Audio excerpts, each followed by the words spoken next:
Welcome back to Abundant Self, to the podcast. And today, drum roll with a very special guest, my graphic designer and one and only Hannah. Hello, Hannah. Hello, Jules. Yay, I'm so happy to be here.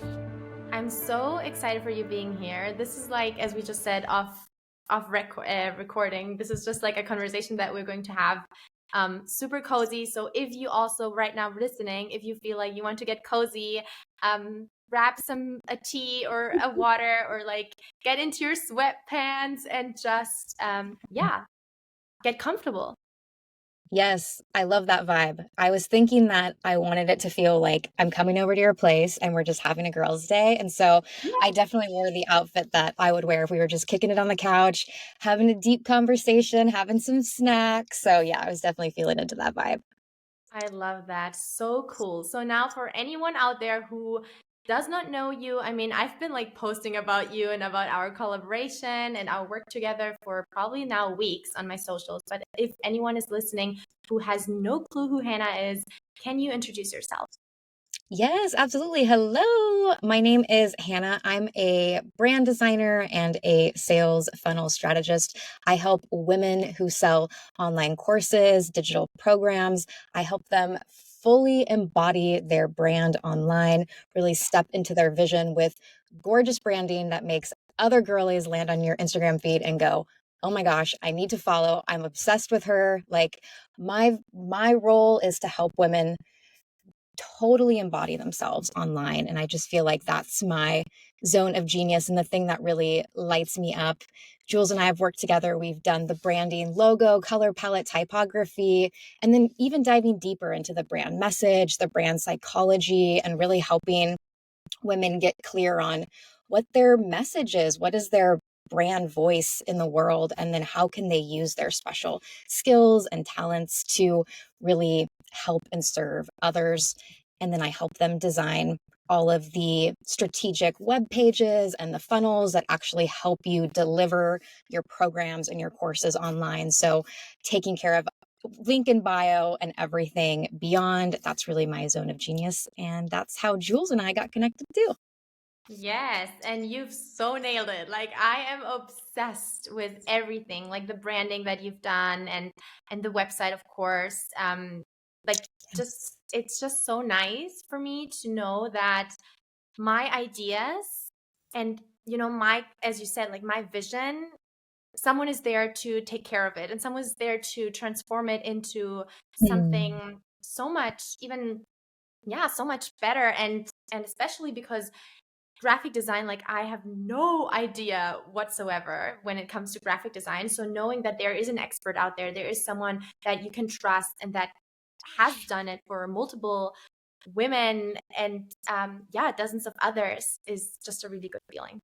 So Oh, thank you so much. yes, Yay. I'm just grateful that first of all we're today having you here on Abundant Self on the podcast, but also I'm grateful that there are people like you, because that just helps us coaches so much, that there's someone again who takes care of the back end business stuff as well. Because sometimes, and maybe let's get like straight into entrepreneurship, shall Yeah. we? Sometimes there, like you get the impression that business and like having an online business or an online coaching business, whatever, is this easy. And yes, it can be Mm. easy, of course, but also there is so much more to it. There's so much more, as you said, there are like sales funnels, and there is maybe Kajabi if someone says like, I have a course, I want it on a platform.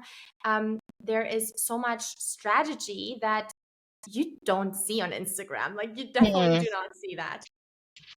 Yeah. So my question to you, Hannah, and for the audience who maybe there's someone listening who is also a coach or someone who wants to start their own online business through social media, what for you on your personal journey going into entrepreneurship, what is something that you wish you'd have like known earlier from the very, very beginning of your own business? Ooh, that's a good question. And yeah, just to follow up on your statement, you're so right that the difficulties behind the scenes don't show up on Instagram.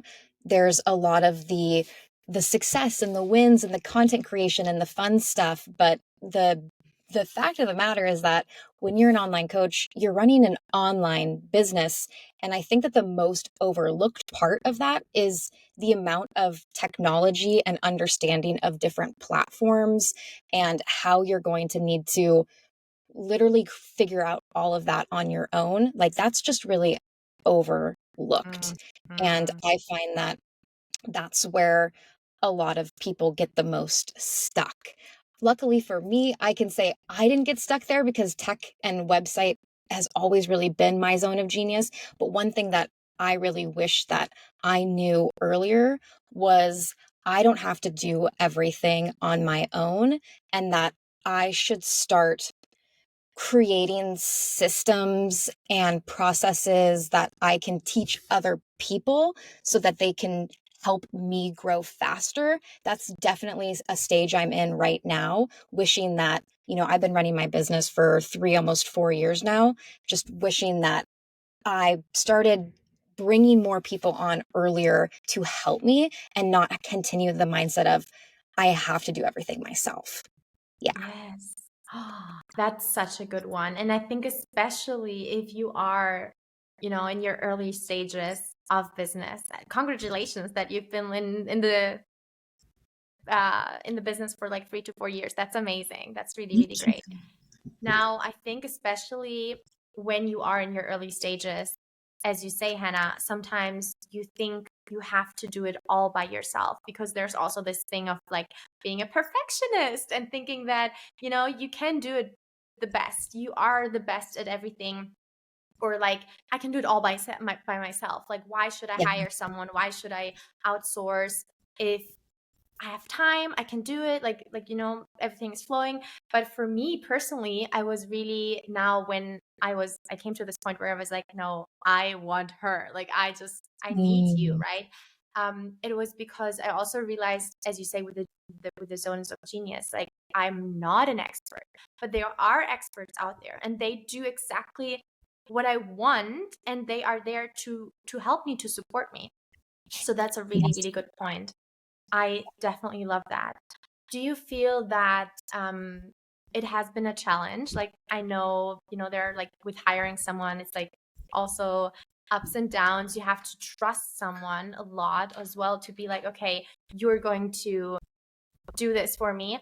Do you feel like there have been also some difficulties when it comes to hiring a team? Do you have any suggestions for that? Like when do you know so many questions, sorry, like No, when it's do you good. know quickly that this is the right person for you to hire? What is like your gut feeling? Yeah, that's a great question. I'm currently working with a business coach who has a really helpful framework for this. And this was really something that allowed me to give myself permission to stop doing everything. I think that's the first step. Like, the first step is determining that you want to give yourself permission to not do everything. And then the next step is figuring out who's actually the first person that I should bring onto my team. Where is it going to make the most impact? And I think that's really looking at the fact of who can I hire that can allow me to double down on what I am an expert at and take away, like you said, take away the things in my business that are uncomfortable for me, that I'm not good at doing, that are important, like critical and important, that somebody else would better execute for. But then it's also taking a look at your revenue and making responsible decisions and making sure that if you're bringing somebody on, that it's putting you in a place where you can continue to grow and be successful. And Absolutely. yeah, I mean, I faced a lot of challenges. Before I started my branding and web design business, I co founded a technology app and I spent about 3 years building that. And I hired an overseas development team and I oversaw lots of people. And in that business, I put myself into so much debt, like 30 or $40,000 USD, building this platform that I just like really believed was the thing, and it wasn't. And so when I then started this business, I had a lot of fear and mental blocks and trauma around hiring people, and there I had to move through a lot. So I think also it's taking a look at your history, and then being able to, if you've made mistakes, be able to trust yourself to not make them again, and be confident enough that I'm not the same entrepreneur I was 3 years ago. I've learned a lot. I'm not going to make those mistakes again. And so just, if you feel the fear, acknowledge it, recognize it, and then ask yourself, is it rational? Is it not? Am I capable of this? And then moving forward and making it happen for yourself, and being proud of yourself when you fucking do it, you know? Yes, that's the energy. Oh, I love this so much. Thank you so much for sharing that. That was incredible. Do you I I'm just like wondering, do Mm-hmm. you, because I know that the girlies who are listening are into manifestation, and I know that, personal development also, of course, plays a huge role in business or when you want to start your own business. Do Oh you yeah. feel, yes, that manifestation actually played a role in your business, and you know, do you feel like it got you to the success that you're living now, day to day? I'm seeing your stories, and you're living your dream life. So I'm wondering, where does manifestation play a role for you in your journey, on your journey? Mm, yeah. Your my thoughts become my beliefs, and my beliefs are my actions. That's 100% truth. My truth. I recognize that so much. And so resiliency, believing in myself, and trusting my own vision has definitely brought me to where I am today. So the belief in myself and knowing that I'm on the right path and continuing forward, and looking for those signs in the days of darkness that I'm still doing the right things has been huge. So I would say, on if there's been days where I feel low, or I feel, we all have those days. We all have those imposter syndrome days where we're like, why am I doing this? Am I capable of doing this? Even when we have all of this historical evidence that is telling us, fuck yeah, bitch, you're totally capable. Like, let's look back at the timeline here and see all of the success that you've had. And for me, just continuing to focus on the things that I've done well. Sometimes it's listening to client testimonials, or like going back and looking at my old work and being like, yeah, that's boss. That shit looks great, you know? And then continuing to keep that good energy. So I've never had any sort of formal kind of manifestation practices, I think, in the same way that it's really deeply integrated in your life, Jules. But things in that realm that are really important to me are meditation, positive affirmations, just Mhm. having a good attitude, and really believing believing in myself, and then believing other people when they affirm that you're doing the right thing. That's something Mhm. too, is like, really, when somebody tells you you're doing something well, take that in, let that build your self-confidence, let that really build you up, and let that be the thing that stands behind you on those days when you don't believe or trust in yourself. Yeah. And I want to learn a lot more about just your relationship with manifestation. And I want to kick that question back to you, because I want to hear what your experience has been like, with that tool in your world. Oh yeah, absolutely. One more thing, I felt like what you said about, the affirmations. I actually learned from you by, like being on your stories and seeing your content, that you actually also use very empowering songs. So that's so Well, cool. Because yeah, because the songs, I always tell it my clients, like, what you consume is not just, it's not, it's everything. So even the songs, and I'm like very very big when it comes to subconscious reprogramming, and I'm like, the songs that you listen to and then sing out loud, it manifests somehow in your life, or yeah, you're just able to incorporate that new belief system into your beliefs, into your brain, into your Mm. mind. So I'm actually, when I was getting ready, I was like just chanting to a song. Oh, yes, yes. Okay, I'm glad that you brought that up because that's something I completely overlooked. And that's actually been a huge part of my journey, music. It's funny, if you look on my Spotify, my likes is just kind of, what my current music hyperfixation is. But if you look through my liked songs, you'll see the different like phases of my mood or stages of my confidence or kind of my focus or what I'm thinking about at the time. And yes, listening to empowering music plays a huge role. And these last 4 or 5 months in particular, I've really had to step up. I've really had to push myself through discomfort and fear and growth that I normally would procrastinate, self sabotage, and just believe I'm not worthy of, and somehow not get to the other side. But I have decided that those are no longer behaviors that I'm going to move forward with. And listening to music, specifically female artists, has been huge for me. And so I've been embodying this new feminine energy and really leaning into her and getting to know her. And the music has been a big part of that. And yeah, you're totally right. The music, the manifestation of that energy, how it sits in your subconscious and it can frame your beliefs about yourself. That shit is so real. Yeah. Yes. Amen to this. Yes, yes, yes. Yeah. Speaking about, I guess, like integrating, like manifestation practices or whatsoever into your daily life, for me, it's that. Like for me, manifestation is not just like 10 minutes meditating. It's your daily life and how you live behind the scenes as well. Now, if there's Mm, no one watching, if there's mm, no boyfriend next to you, if there's no partner, if there's no roommate, what do you do? How do you act? Like it's the small tiny little things for me that I'm like knowing the version that I want to become, knowing her, knowing like that next level self. I just try to embody her as much as I can. And even mm, if it's just a small decision like going to the gym in the morning. I this morning I was like, like really, can I squeeze in a workout? I'm not sure. I know that I afterwards I'm going to feel so much better.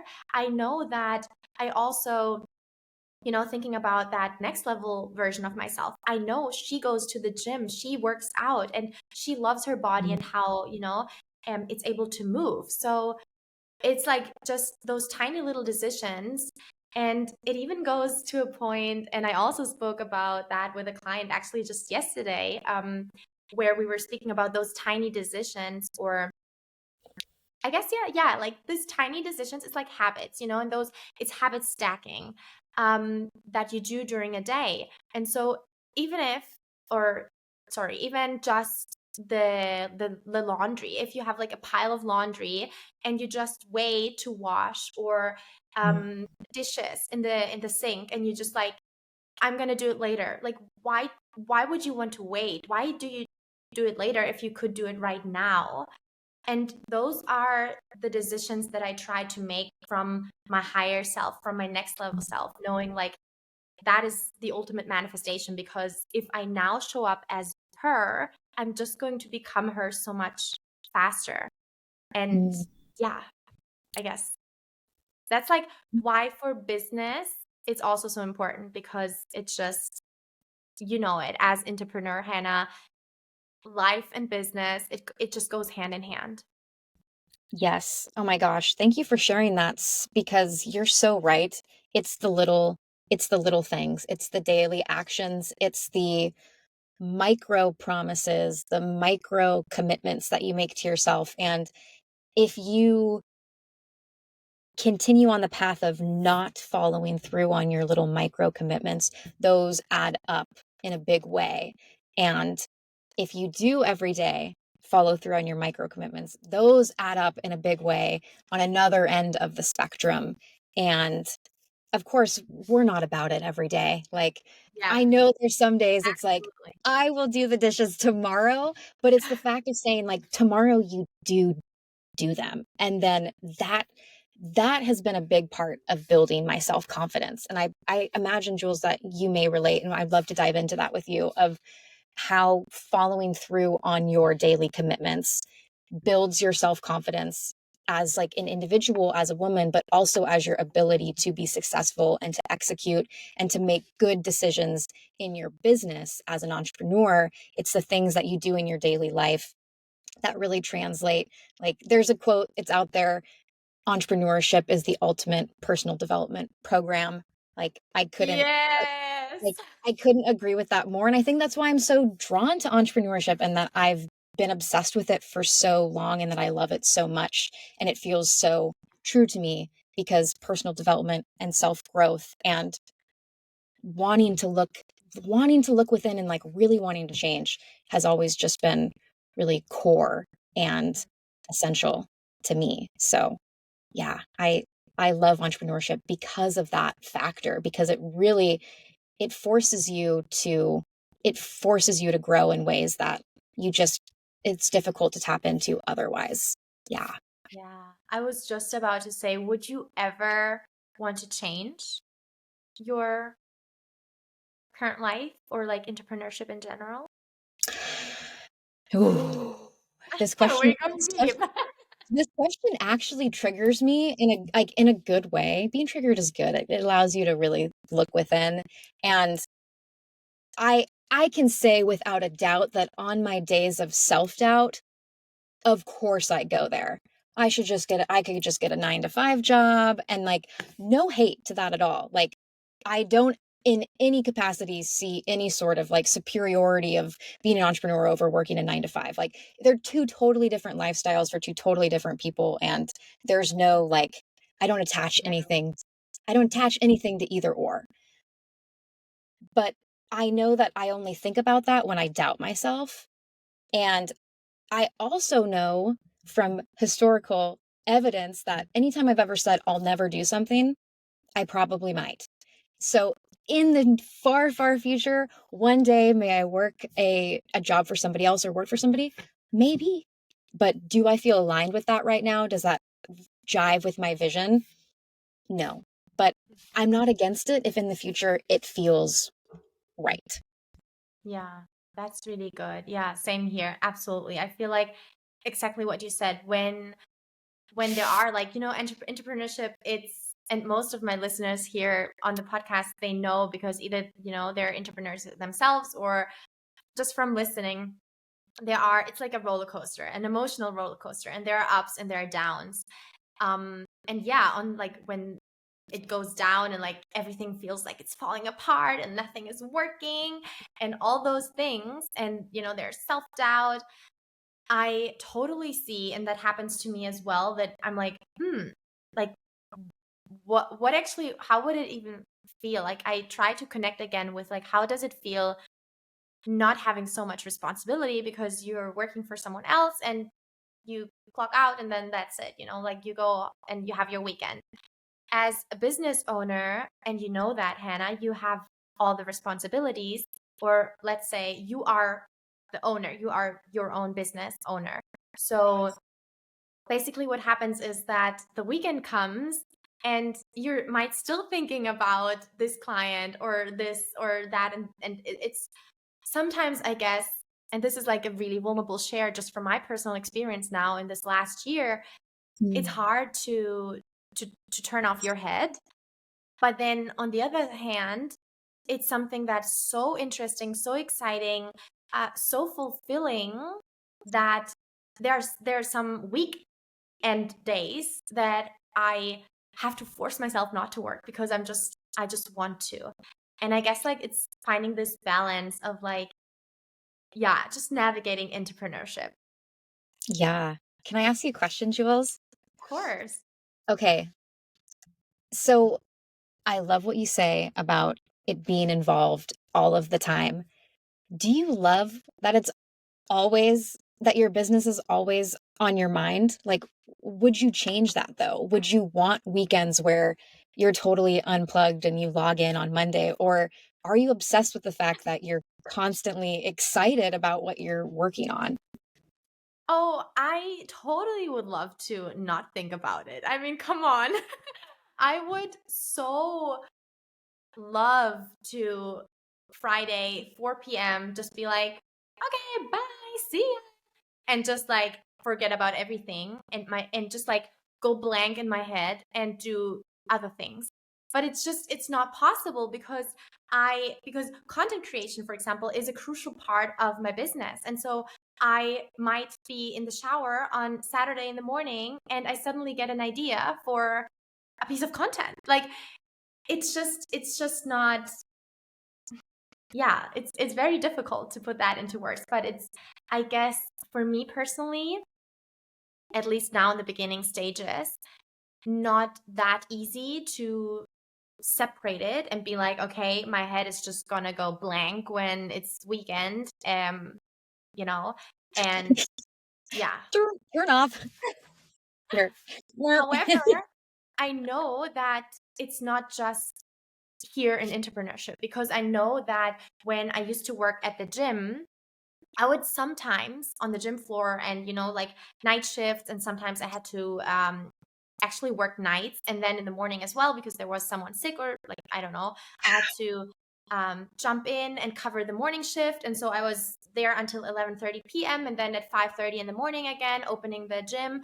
And I remember sometimes I would even dream about things happening that I forgot to lock the door, or like, and so I was an employee and I was poorly being paid, like, minimum wage. And it was still like me overthinking, and I still had like, oh, checking the door 2 times. Did I lock the door? All the windows are closed, the light is off. So yeah, I don't necessarily think, and I hope this answers your question, I don't think it has something to do with now being an entrepreneur. I guess it's just how you are, who you are. And I just know that I'm an overthinker. I do work on that. I have my practices, and it's getting better and better, but I know that I overthink a lot. Mhm. Oh, yeah. I can relate to Yeah. that pain for sure. What I'm hearing from you is that when you're in something, you're dedicated, you're committed, and you care. And so, whether it's your thing or somebody else's thing, you're going to be putting forth your best effort and committing and going in all of the way. So, it's natural that if it was the gym or it's your business, you're still going to be thinking about it. And so, I feel like if you're that kind of person, and you are inspired about something, you're passionate about something, entrepreneurship's over here like, hey bitch, try it, because why not? Why not Mhm. devote your time and energy into something that you're building if you feel inspired and Yes. aligned? So I think that's great that you were able to see that in yourself and then say, I want to apply this for me, because those are amazing traits to have. And so it's how are you going to wield that wand? Yeah, totally. And now for anyone listening who is on this journey of entrepreneurship, or just thinking about the thought of, being your own boss and becoming a business owner, it has definitely its positive and also negative sides. It's just it's a balance of both. I wouldn't, for in as in right now, I wouldn't trade it for anything else, because of also the freedom that allows you, yeah, just the freedom lifestyle that it allows you with time, of course. And I also love that you get to have the choice over what you do. And when I met Hannah and had the choice to actually say, you know what, I'm gonna hire her because she's gonna take care of all of the things that I'm just not an expert at. Yeah, that's just a really, really good feeling. I guess we are going to wrap it up here. Do you have, Hannah, anything else that you want the audience to know? Any, like, maybe advice or something, a tip, something that you feel like right now the person who's listening needs to hear that? Mm, if you're listening and you are at this place in life where you're sitting kind of on the edge, you have one foot in one place and one foot in the other, I ask that you really lean in and think, what's serving me? Where do I see this vision, future vision of myself? Like we were talking about at the beginning of the episode, really embodying this vision of yourself. So if you're sitting on the fence and you're unsure, tap into that and say, who is this person, this 10.0, this next level version of me? And move in that direction. Step there. Go all in, because once you do, the confidence, the excitement, and everything else that comes along with that frees you up so much in life. And just don't be afraid to make that step. There's so many amazing women like Jules and who are out there in the world who are providing guidance and we've taken this journey. And if you're thinking about it, do it. Fucking do it. You're going to love yourself so much for it. And there is so much love on the other side of pushing yourself through the big fear. And there's also friendship and other women on the other side who will absolutely get you in ways that people in your world right now might not. And that's why I'm so grateful for my business and the friendships that I have. Like Jules, I really feel like you're my real friend. And it's such an honor to help you bring your vision to life. It just absolutely fills me up. I love it so much. And thank you so much for having me. And yes, if you'd like to connect, anybody listening on the show, you can find me on Instagram at Design with Hannah. I would love to hear about your vision and your goals for your life or a future business that you want to run. And yeah, it's just girl power on our corner of the internet. So come to it. Come plug in. Girl power. Yes, yes, yes. Thank you so much for being here, Hannah. Thank you guys for listening. Slide into our DMs and let us know also how you liked this episode. If there were any key takeaways, I definitely took a lot of amazing nuggets out of this episode. So thank you so much, and to see you very soon. Yeah, thank you, Jules.